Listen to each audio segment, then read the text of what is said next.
नमस्कार, मेरा नाम ज्ञानेश्वर है और आप देख रहे हैं लाइव सिटी। देखिए, इस वक्त की सबसे बड़ी ब्रेकिंग खबर ये आ रही है कि रविशंकर प्रसाद से भी इस्तीफा ले लिया है नरेंद्र मोदी ने।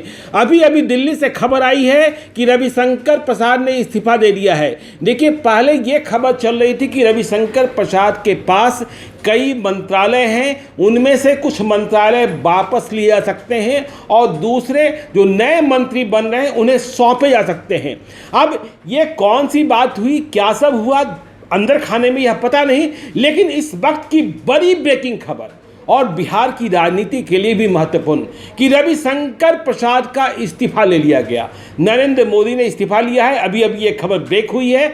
आपको मालूम होना चाहिए कि रविशंकर प्रसाद पटना साहिब लोकसभा क्षेत्र से सांसद चुने गए हैं। 2019 का लोकसभा चुनाव उन्होंने जीता था और वे नरेंद्र मोदी के कैबिनेट में बहुत ही वजन वाली हेवी वेट मिनिस्टर माने जाते थे। कानूनी मामलों के जानकार, स्वयं भी बड़े वकील रहे हैं, देश के बड़े वकील रहे हैं और इधर के दिनों में तो खासे चर्चा में थे जब ट्विटर के साथ उनका विवाद छिड़ गया था और ट्विटर पर जो बंदिशें लगाई जा रही थी या जो सरकार नियम लाना चाहती थी, जिसे लेकर प्राइवेसी को लेकर भी विवाद हुआ। उस दिन का भी विवाद याद कीजिए, जिस दिन कुछ घंटों के लिए रविशंकर प्रसाद का ट्विटर अकाउंट भी ब्लॉक कर दिया गया था।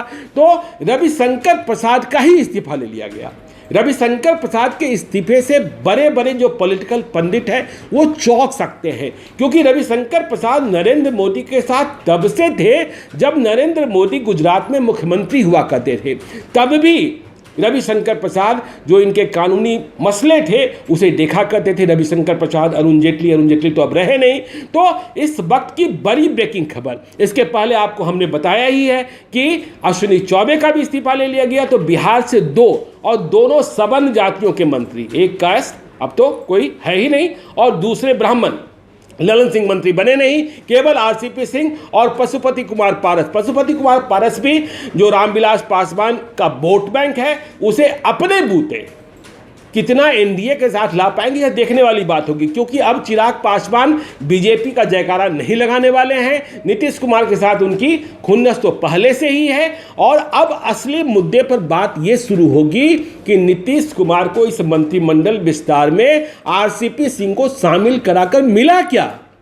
2019 में भी तो नरेंद्र मोदी आरसीपी सिंह को मंत्री बनाने को तैयार थे, लेकिन नीतीश कुमार ने सांकेतिक भागीदारी से इंकार कर दिया था। तो अब कौन सी स्थिति हो गई, कौन सी परिस्थिति हो गई कि 2021 में आपने नरेंद्र मोदी के समक्ष नरेंद्र मोदी की शर्तें कबूल कर ली और आरसीपी सिंह मंत्री बन गए। कल देखिए, नीतीश कुमार ने जब कहा था कि राष्ट्रीय अध्यक्ष को यह मसला सौंपा गया है, तो जब यह कहा गया था नीतीश कुमार की ओर से, तो यह माना जा रहा था कि कुछ बार्गेन होगा, कुछ एक से बात अधिक होगी। पहले कहा जा रहा था कि 1+3 की बात हो रही है, फिर कहा जा रहा था कि 2+1 की बात हो रही है। ललन सिंह भी नहीं मंत्री बने। ललन सिंह वो चेहरे थे जो नीतीश कुमार के क्राइसिस मैनेजर थे, कहाँ किसको तोड़ना है, कहाँ किसको लाना है, कहाँ किसको बैठाना है। तो अब रविशंकर प्रसाद का इस्तीफा भी, ये बहुत बड़ी खबर है।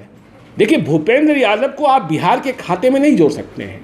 बिहार के खाते में नित्यानंद राय हो सकते हैं। भूपेंद्र यादव बिहार में संगठन के मामले देखा करते थे। अब देखिए, रविशंकर प्रसाद के कामकाज की समीक्षा प्रधानमंत्री नरेंद्र मोदी ने किस रूप में की है, या रविशंकर प्रसाद किसी मसले को लेकर नाराज हो गए। क्योंकि रविशंकर प्रसाद का इस्तीफा एक बड़ी राजनीतिक खबर है, क्योंकि वे पॉलिटिकल तो थे ही, ऑटोक्रेट भी थे।